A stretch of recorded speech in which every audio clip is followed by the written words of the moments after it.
Tax से जुड़ी हर उलझनों को दूर करने के लिए लेकर हम हाजिर हैं आपका पसंदीदा शो टैक्स गुरु, जहां हम नियमों के दायरे में रहकर टैक्स बचाने के बेहतरीन तरीके आपको बताते हैं। नमस्कार, मैं हूं लक्ष्मण राय। आज हमारे साथ जुड़ रहे हैं अहमदाबाद से सीधे मुकेश पटेल साहब। मुकेश पटेल साहब नमस्कार, कैसे हैं आप? नमस्ते लक्ष्मण जी, आई एम फाइन। मुझे पता चला है कि आपके अहमदाबाद में लोग प्रधानमंत्री की अपील के बाद सोने के गहने को लेकर के बड़े ही जागरूक हो गए हैं कि कैसे क्या करना है, खरीदना भी है कि नहीं खरीदना है। तो इस पे आपसे मैं पूछूंगा शो में, और मैं दर्शकों को बता दूं कि अगले आधे घंटे तक मुकेश जी के साथ ऐसे ही कई सारे दिलचस्प चीजें आपको बताऊंगा जो टैक्स बचाने में आपको बेहद काम आएगा। मिसाल के तौर पर, अगर आप सोने के पुराने गहने बेचकर खरीद रहे हैं नए गहने, तो क्या कहते हैं टैक्स के नियम, और ऐसे में टैक्स बचाना अगर चाहते हैं तो उसका भी है टिप्स। ये मुकेश पटेल साहब आपको बताएंगे आगे चल करके। एक और सवाल बार बार उठता है कि विरासत में अगर किसी को कोई प्रॉपर्टी मिली है, उस प्रॉपर्टी को अगर आप ट्रांसफर करते हैं तो उस पर टैक्स की देनदारी किस पर बनती है, कितनी बनती है, और बनती भी है तो उसे बचाने का क्या तरीका है। तो इन सारे मुद्दों पर बातचीत करेंगे, लेकिन शुरुआत करें सोने के गहने को लेकर के। मुकेश पटेल साहब, सोना पिछले कई महीनों से लोगों की दिलचस्पी इसमें काफ़ी ज़्यादा रही है। क्यों? क्योंकि सोने के दाम कभी बढ़ जाते हैं, कभी घट जाते हैं। तो अभी लोग जो सोना खरीदने जाते हैं तो चूंकि दाम भी काफ़ी ज़्यादा है, और जैसा कि प्रधानमंत्री ने कहा भी कि अगर आपको देशभक्ति दिखानी तो ये भी एक तरीका है कि फॉरेक्स बचाना है तो सोना मत खरीदिए। बहुत लोग इस चीज़ को मान भी रहे हैं। तो लेकिन सोना चूंकि माना जाता है कई जगह खरीदना मजबूरी है, तो लोग आजकल क्या कर रहे हैं कि पुराने गहने दे देते हैं और नए गहने खरीद लेते हैं, उसकी जगह एक्सचेंज कर लेते हैं। तो ये अच्छा भी होता है क्योंकि इससे आप देश की सेवा भी कर रहे हैं, और दूसरी तरफ आप जो है नई डिजाइन की ज्वेलरी जब मर्जी हो खरीद लीजिएगा, फिलहाल आप पैसा ही बचा रहे हैं। तो जो लोग पुराने गहने बेचकर नए गहने खरीद रहे हैं, उनके ऊपर टैक्स कहीं आ रहा है क्या? लक्ष्मण जी, आपने बहुत महत्वपूर्ण मुद्दा उठाया है, क्योंकि आम तौर से लोग ये समझते हैं कि भाई मैंने मेरा 100 ग्राम का पुराना कोई गहना है वो दिया मेरे ज्वेलर को, और उसके सामने मैंने 100 ग्राम का एक नया बनाया। मान लीजिए थोड़ा प्लस माइनस है तो उसका डिफरेंस वो अलग तरीके से देख लेते हैं। तो ये जो एक्सचेंज और बायबैक की स्कीम्स आजकल ज्यादातर सब लोग, इवन जो बिजनेस में हैं गोल्ड और सिल्वर के, वो ये चीजें पेश करते हैं अपने कस्टमर्स के लिए, क्योंकि वो मानते हैं कि भाई इसमें आउटफ्लो ऑफ मनी नहीं होता है तो आप ले लो। पर लक्ष्मण जी, हमको हमारे व्यूअर्स को इस बारे में सतर्क करना है कि ये जो आप एक्सचेंज करते हैं या बायबैक करते हैं, एक्चुअली इनकम टैक्स का जो कानून है उसमें जो कैपिटल गेन्स की जिम्मेवारी खड़ी होती है वो केवल सेल में नहीं होती है। अगर एक्सचेंज भी करते हैं, माना बार्टर करते हैं, मैंने मेरे 100 ग्राम, समझिए कि मैं कई साल पहले मेरा मैरिज हुआ था, उस समय पे 2001 का जो भाव लिया जाता है वो 4000 था, और अभी जो है वो मान लीजिए 1,50,000 या 55,000 है। तो ये 100 ग्राम आप समझते हैं मैंने दिया और सामने 100 ग्राम का नया लिया, पर इनकम टैक्स एक्ट में ये एक्सचेंज हो गया तो 4000 की चीज आपने 1,50,000 या 55,000 में उसको एक्सचेंज किया, तो difference will be taxed as your capital gains. इस पर आपको ध्यान देना है। तो मेरा सवाल यही था कि ये जो हमने दो तरह के ज्वेलरी होते घर में, एक हमने खरीदा तो अब डिजाइन बहुत पुरानी हो गई, अब नए डिजाइन का मामला है तो हम नया खरीदने जा रहे हैं। दूसरा कि पुश्तैनी ज्वेलरी मिल रही होती। आपके गुजरात का मुझे नहीं पता, हम लोगों की इधर क्या होता है कि जब लड़की ब्याह करके घर जाती है, ससुराल जाती है, तो वहाँ से भी कई लोग ज्वेलरी देते हैं गिफ्ट में उनको, उनकी माता देती है, उनके घर से मिल रहे होते हैं, वो सालों पुराने पड़े होते हैं, या फिर मदर इन लॉ के गहने पड़े होते हैं। उसको अगर एक्सचेंज कर रहे हैं तो उसका तो प्राइस हमें पता नहीं ना, तो उस टाइम रसीद मिला होगा, उसको कैसे करें? अभी देखिए, इसमें ये तो काफी पेचीदा सवाल है, क्योंकि आम तौर से जब गोल्ड का परचेज करके आप रखते हैं तो उसकी क्या खरीद कीमत है उसका कोई भी आपके पास सपोर्टिंग एविडेंस है। तो ऐसे केस में आप बेचते हैं या एक्सचेंज बार्टर या बायबैक में जाते हैं तो आपकी परचेज प्राइस क्या है आपको पता होती है। पर जब ये नहीं होता है तो you have to go, particularly gift में या इनहेरिटेंस में, आपको बख्शीश या वसीयत में या सक्सेशन में मिला है, तो इस केस में जो प्रीवियस ओनर था उसकी कॉस्ट क्या थी।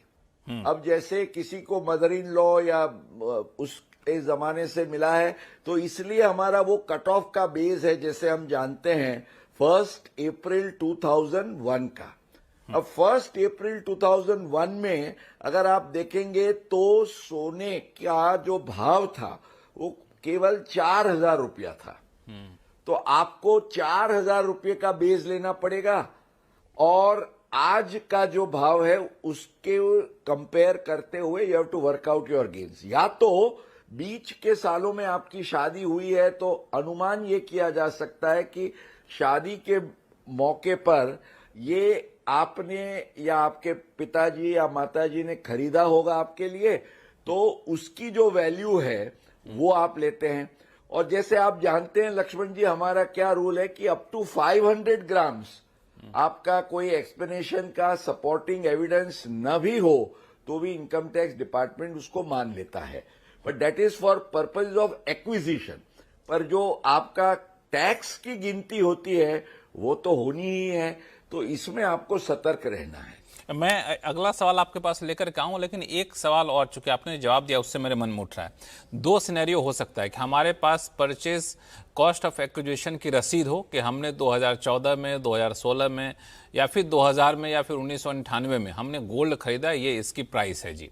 अब हमारे पास कोई रसीद नहीं है जी, और हम कहें कि नहीं हमारे पास रसीद नहीं है लेकिन हमने तो खरीदा है 2020 में, तब क्या होगा? ये काफी ट्रिकी सिचुएशन होगी। हाँ। हो सकता है ना कि 2020 में हमने गोल्ड ज्वेलरी खरीदा हो और हमारे पास रसीद नहीं है, हम क्या करेंगे? अब हमें 2004 से लगेंगे तो हमारा तो कैपिटल गेन्स टैक्स बहुत बन जाएगा। नहीं, इसीलिए मैं कह रहा हूं, नहीं 2001 का जो भाव है वो तो अनुमानित होता है जब आप गिफ्ट। नहीं, मैं ये नहीं कह रहा हूं, मैं ये कह रहा हूं कि मान लिया मैं कहूं कि ये ज्वेलरी है, ये मैं एक्सचेंज कराने जा रहा हूं, ये हमने 2020 में खरीदी है या फिर 2024 में खरीदी, हमारे पास रसीद नहीं है, क्या ऐसा कर सकता है कोई? क्या तरीका है? प्रूफ रसीद नहीं है तो चल सकता है लक्ष्मण जी, पर आपके बैंक अकाउंट से या आपके इनकम के सोर्स से आपको कुछ तो सपोर्टिंग देना होगा। या तो आप कहेंगे कि भाई 2020 में किसी ने मुझे गिफ्ट दिया या 2020 में किसी का अवसान हुआ और उन्होंने अपने वसीयत में या सक्सेशन से मुझे दिया। कोई तो सपोर्टिंग लॉजिकल एविडेंस होना चाहिए, भले रसीद ना हो। तो that is why it is important, क्योंकि अदरवाइज ये जो लॉन्ग टर्म कैपिटल गेन का टैक्स है और 2 साल हो जाते हैं तो लॉन्ग टर्म गेन हो जाता है, तो सीधा आपको 12.5% और उस पर जो भी सेस और सरचार्ज लगता है वो लग जाएगा। एक सवाल और पूछूं, क्योंकि कई सारे फोन कॉल्स हमारे पास आ चुके हैं। एक सवाल संक्षिप्त में पूछूंगा, वो ये कि हमारे पास मान लिया लॉन्ग टर्म कैपिटल लॉस कहीं से है, कैपिटल गेन्स लॉस कहीं से हो रहा है, तो उसको सेट ऑफ कर सकते हैं क्या इस गेन्स की बजाय? जरूर कर सकते हैं, क्योंकि कैपिटल गेन्स के जो भी नियम हैं वो सब नियम आपके लिए लागू होंगे। तो आपका कोई भी कैरी फॉरवर्ड या जिस साल में आप ये ट्रांजैक्शन करते हैं गोल्ड के एक्सचेंज का, उसमें लॉस है तो लॉन्ग टर्म लॉस को आप इसके लॉन्ग टर्म गेन के साथ या शॉर्ट टर्म लॉस को भी ये लॉन्ग टर्म गेन के सामने आप सेट ऑफ कर सकते हैं, इसमें कोई दिक्कत नहीं है। बहुत बढ़िया। ये आपने शुरू में आपने काफी डराया कि टैक्स देना पड़ेगा, लेकिन आखिर में आपने बता दिया कि टैक्स बचाने के तरीके क्या हैं। और भी तरीके आपसे पूछूंगा, इसमें 1-2 चीजें और छिपी हुई है, दर्शकों को बता दूं कि आप बने रहिएगा। इनके साथ हम और भी ऐसे टैक्स बचाने के टिप्स पूछेंगे, गोल्ड बेचने या एक्सचेंज करने के एवज में क्या है तरीका, सॉलिड तरीका पूछेंगे। लेकिन कई सारे फोन कॉल्स आ चुके हैं, पहले उनके जवाब ले लेते हैं। सुरेंद्र जी हमारे साथ हैं, त्रिपुरा से जुड़ रहे हैं। सुरेंद्र साहब नमस्कार। नमस्कार लक्ष्मण जी, नमस्कार। बताया जाए, अहमदाबाद से हमारे साथ मुकेश पटेल साहब हैं, बहुत जाने माने पुराने टैक्स एक्सपर्ट हैं। क्या उलझन है? हाँ, मैं उनको सुनता हूँ। मुकेश जी को भी नमस्कार। मेरा एक सवाल है, मैं 2006 से जी। 2006 से 2011 तक एनआरआई था, मतलब कोई असाइनमेंट में बहरीन में काम कर रहा था, तो उस वक्त मैंने एक पॉलिसी ली थी एलआईसी की, जी इंटरनेशनल पॉलिसी। जी तो उसका जो मेच्योरिटी प्रोसीड था 2024 में उसका मेच्योरिटी प्रोसीड आया, तो उसको मैंने री इन्वेस्ट कर दिया वहीं पे बहरीन में, जब मैं इंडिया में हूँ। तो 2029 में उसकी मेच्योरिटी है, तो उसकी मेच्योरिटी टैक्सेबल होगी या गेन टैक्सेबल होगा, क्या ट्रीटमेंट होगा उसका? बहुत ही सुरेंद्र जी, आपका जो क्वेश्चन है it's a very interesting question, क्योंकि बहुत सारे हमारे एनआरआईज होते हैं जो इंटरनेशनल लाइफ इंश्योरेंस पॉलिसी लेते हैं। जैसे आपने ये बहरीन में जब पॉलिसी लिया तो एलआईसी ऑफ इंडिया की इंटरनेशनल ब्रांच से लिया, या कई बार समझिए आप कोई इंटरनेशनल इंश्योरेंस कंपनी है उसी की पॉलिसी आप लेते हैं, और समझिए मैच्योरिटी के समय पर आप यहां भारत के रेसिडेंट हैं, तो नेचुरली द क्वेश्चन इज कि पॉलिसी आपने जब ली थी तो it was under the international regulations, और आपने जब मैच्योरिटी होना है तो ये आपका इंडियन टैक्स के रेगुलेशंस लागू होने हैं। तो क्या होगी टैक्सेबिलिटी? तो इसमें मैं आपको और आपके जैसे हमारे सब दर्शकों को ये बताना चाहूंगा कि आपके लिए नियम ये है, एक्चुअली इनकम टैक्स एक्ट में कहीं भी ये नहीं लिखा गया है कि एग्जम्पशन जो है उसके लिए वो इंडिया की पॉलिसी होनी चाहिए। It can be a policy in India और it can be a policy issued by anybody from anywhere in the world. Exemption के लिए जो नियम है हमारे, जो पुराने एक्ट में सेक्शन 10(10)(d) में थे और नए एक्ट में शेड्यूल 2 में है, और जैसे एक बार हमने इसके बारे में काफी डिस्कस भी किया था हमारे शो पर, कितना प्रीमियम है, कितनी अवधि के लिए आपने पे किया है, और अगर डेथ पर मिलता है तो कंप्लीटली एग्जम्प्ट है, लाइफ टाइम में मिलता है तो वो 10% से ज्यादा प्रीमियम न हो 2013 की पॉलिसी के बाद, उसके आधार से आपको ये सब कॉम्प्यूटेशन करना है। तो आपके लिए भी यही नियम लागू होंगे, आपको फिक्र करने की कोई आवश्यकता नहीं है। कोई दिक्कत सुरेंद्र जी, कंफ्यूजन दूर? नहीं, लेकिन इसमें 10 टाइम्स इंश्योरेंस कवर नहीं है, actually it is more of A investment plan. तो फिर इन्वेस्टमेंट प्लान है तो टैक्स लगेगा, तो आपको एग्जम्पशन नहीं मिलेगा। बट बिकॉज अगर आप एनआरआई होते, नॉन रेजिडेंट होते या नॉट ऑर्डिनरी रेजिडेंट होते तो इंडिया में टैक्स नहीं होता था, पर अब आप यहां रेजिडेंट है और इन्वेस्टमेंट प्लान है तो टैक्स होगा। मैं लेकिन ये बताना चाहता था कि otherwise all regulations are applicable commonly for Indian और इंटरनेशनल पॉलिसी। चलिए, उम्मीद करता हूं कि आपकी कंफ्यूजन दूर हो गई हो। यहाँ पे इस बीच एक कॉल आ चुका है गाजियाबाद से, जगदेव सिंह साहब का। जगदेव सिंह साहब नमस्कार। हाँ जी सर, नमस्कार सर। जी बताया जाए, क्या सवाल आपके? सर नमस्कार सर, मेरा ये सवाल है, मैंने HSBC म्यूचुअल फंड का ना बेटी को यूनिट्स गिफ्ट किया था, लेकिन अभी HSBC AMC और कैम्स दोनों लोग ही उसको उन गिफ्टेड यूनिट्स को ना मेरे नाम पर रिडम्पशन दिखा के कैपिटल गेन शो कर रहे हैं। अच्छा, तो ये तो शो नहीं होना चाहिए ना रिडम्पशन मेरे नाम पर, यूनिट्स तो मैंने गिफ्ट किया है, जबकि स्टेटमेंट में वो गिफ्ट लिखा आ रहा है, यूनिट्स आर गिफ्टेड, और वो कैपिटल गेन मेरे नाम पे शो हो रहा है। मुकेश जी, तो गड़बड़ है क्या? हाँ जी कर। मैं आपसे, हाँ बिल्कुल, इनके लिए एडवाइस ये है, कई बार ये जो होता है कैंप्स का रिपोर्टिंग या इवन AIS TIS में जो भी इंफॉर्मेशन दिखाई जाती है वो हमेशा एक्यूरेट नहीं होती है। So you have to go by what is the correct position. तो आपके केस में ये गिफ्ट है, उसका सपोर्टिंग एविडेंस आपके लिए है, तो भले कैंप्स ने जो भी दिखाया है, जब आप अपना इनकम टैक्स का रिटर्न भरते हैं तो इसको भले वो रिडेम्पशन दिखाएं, आप मत दिखाइए, आप इसको गिफ्ट मान के ही आगे चलिए। ज्यादा से ज्यादा ये होगा कि इनकम टैक्स डिपार्टमेंट आपसे क्लैरिफिकेशन मांगेगा, तो आप उस समय पे ये जो गिफ्ट का एविडेंस है वो बता के ये कह सकते हैं कि केवल कैम्स ने रिपोर्टिंग किया गलत, उसके कारण आपकी टैक्सेबिलिटी नहीं बनती है। लक्ष्मण जी। चलिए जगदेव जी, तो ये सुझाव है इनका, और हाँ जी। इसके बावजूद समस्या हाँ जी। बनी रहती है तो बताइएगा। टैक्स गुरु में आपके सवालों को सुलझाएंगे। और ऐसा करते हैं, छोटा सा ब्रेक ले लेते हैं, और ब्रेक के बाद जो हम लोग चर्चा शुरू में किए थे मुकेश पटेल साहब से कि अगर पुरानी ज्वेलरी दे के नई ज्वेलरी लेनी ही है तो टैक्स कैसे बचाया जा सकता है, तो इसके भी कई सारे टिप्स हैं, बताएंगे छोटे से ब्रेक के बाद, कहीं जाइएगा नहीं।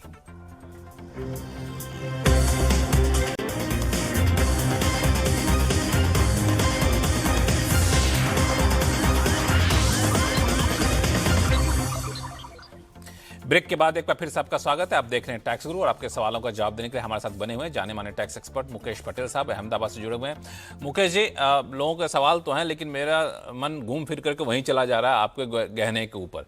अब दरअसल आपने तो ब्रेक से पहले बड़ा डरा दिया था कि पुराने गहने बेच के नए गहने ले रहे हैं तो टैक्स देना पड़ेगा आपको, वहाँ पे कैपिटल गेन्स टैक्स बनेगा। अब आपकी तो आदत है, आप बताते भी हैं तरीका कि बचाने का क्या तरीका है, ये तो बता दिए। टैक्स की देनदारी तो आपने बता दी, दर्शक तो ये भी जानना चाहते हैं टैक्स गुरु से कि बचाने का तरीका भी कौन बताएगा, आप ही बताएंगे? बिल्कुल लक्ष्मण जी, अब तरीका तो है, लेकिन आपको उसके आधार से you have to be tax smart और प्लानिंग करना पड़ेगा, स्ट्रेटेजिक। अब हम दर्शकों को ये बताना चाहते हैं कि बहुत सारी एक्सचेंज और बायबैक की स्कीम्स होती है, क्योंकि जिसको बिजनेस करना है वो तो अपने तरीके से वो स्कीम लेके आएगा, वो ये नहीं सोचेगा कि आपके लिए क्या आपकी टैक्स की आपत्ति हो सकती है। तो मेरा सुझाव ये है, आप ये एक्सचेंज और बायबैक में मत जाइए। अल्टीमेटली आपको क्या करना है, आपका 100 ग्राम का पुराना गहना है, वो आपको दे के उसको नए स्वरूप से, उसमें मान लीजिए थोड़ा बहुत ऐड करके आपको नया गहना लेना है।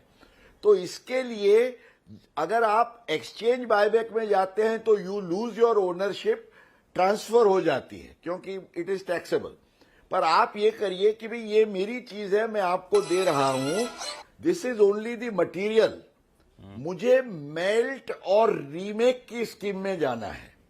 तो इसमें एक्सचेंज बायबैक के बजाय अगर आप मेल्ट और रीमेक में जाते हैं तो आप क्या करते हैं, आपका ही सोना है, सोनी जो है वो ज्वेलर है, वो उसको मेल्ट करता है, उसमें अपने लेबर चार्जेस लगाता है और वो लेबर चार्जेस ऐड करके आपको वो नया देता है, उसमें मटेरियल भी ऐड करता है तो नया देता है।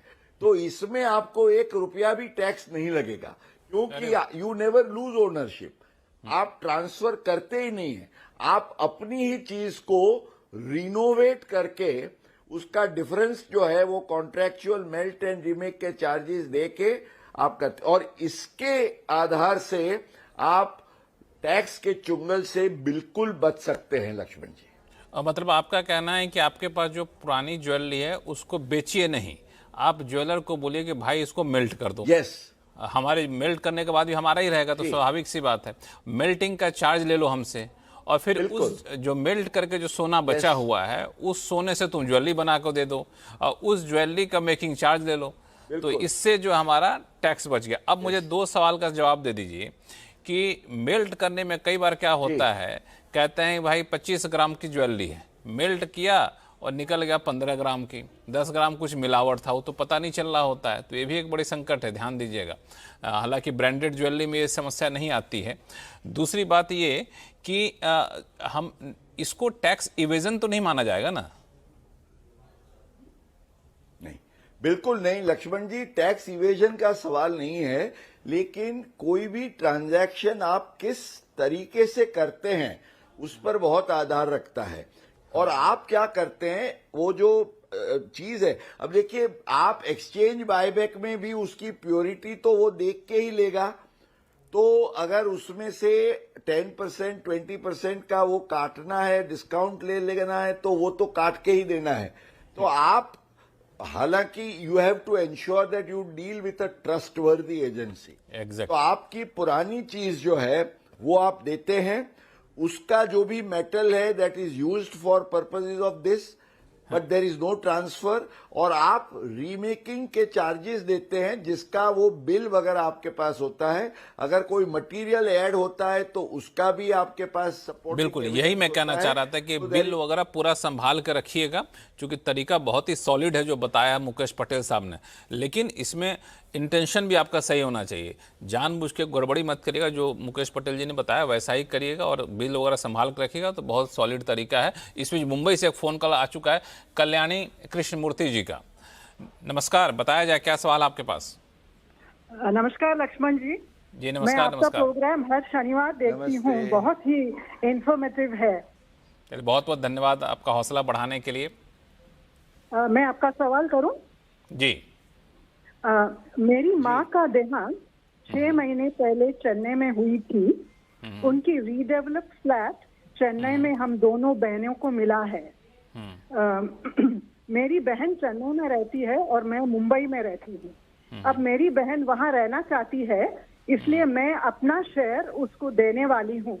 इसके लिए वो 50% ऑफ द मार्केट वैल्यू मुझे देने वाली है। This is out of goodwill, मतलब mutual gift from sister to sister. तो मैं जानना चाहती हूँ कि ये गिफ्ट डीड होगी या सेल डीड। मुकेश जी आप जरा बता दीजिए, इसमें कोई टैक्स इम्प्लीकेशंस हैं?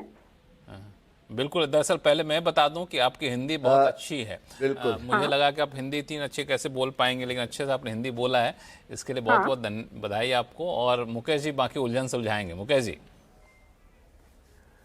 बिल्कुल लक्ष्मण जी, सबसे पहले तो हमें ये बात की बड़ी खुशी होनी चाहिए कि इवन लेडी व्यूअर्स हमारे प्रोग्राम के बहुत सारे हैं और इतनी दिलचस्पी से ये देखते हैं, और जैसे आपने कहा शुद्ध हिंदी में सवाल भी पूछ सकते हैं।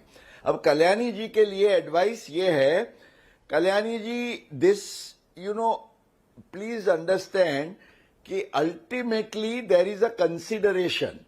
सी, गिफ्ट जो होती है it is a transfer without consideration. माना अगर आप अपने सिस्टर को ऐसे ही अपना शेयर दे देती है तो वो गिफ्ट होगा, लेकिन शी वॉन्ट्स टू पे you for your giving the share, इसलिए ये गिफ्ट नहीं होगी, ये सेल होगा। अब ये आपके लिए जो है, you are getting money for your share, तो आपके लिए तो ये कैपिटल गेन अट्रैक्ट होगा। और you will need to do the planning कि कैपिटल गेन टैक्सेबल ना हो। इसके लिए शायद आपको, अगर कितनी अमाउंट है वो मुझे पता नहीं है, पर अगर 50 लाख के दायरे में वो गेन बनता है तो आप कैपिटल गेन के बॉन्ड्स ले सकते हैं। और मान लीजिए आपका चेन्नई का जो फ्लैट है वो आपने सिस्टर को दे दिया, उसके सामने आपको जो पैसा मिला तो उसका sale proceeds, if you wish you can reinvest for some property in your own case। पर ये गिफ्ट में एग्जम्पशन में नहीं जाएगा, इस पर टैक्स तो जरूर लगेगा, because it will be treated as a sale. फिर भी कोई कंफ्यूजन हो तो tax@moneycontrol.com पे लिखिएगा। कल्याणी जी बहुत बहुत धन्यवाद हमारे शो में जुड़ने के लिए। मुकेश पटेल साहब आपका बहुत बहुत शुक्रिया सभी सवालों का जवाब बेहद आसान भाषा में समझाने के लिए। और टैक्स गुरु में फिलहाल इतना ही। आपके पास कोई भी सवाल हो तो आप लिख भेजिए और tax@moneycontrol.com पे, और सवाल के साथ अपना नाम और मोबाइल नंबर लिखना ना भूलें। देखते रहिए सिंधी से आवाज। नमस्कार।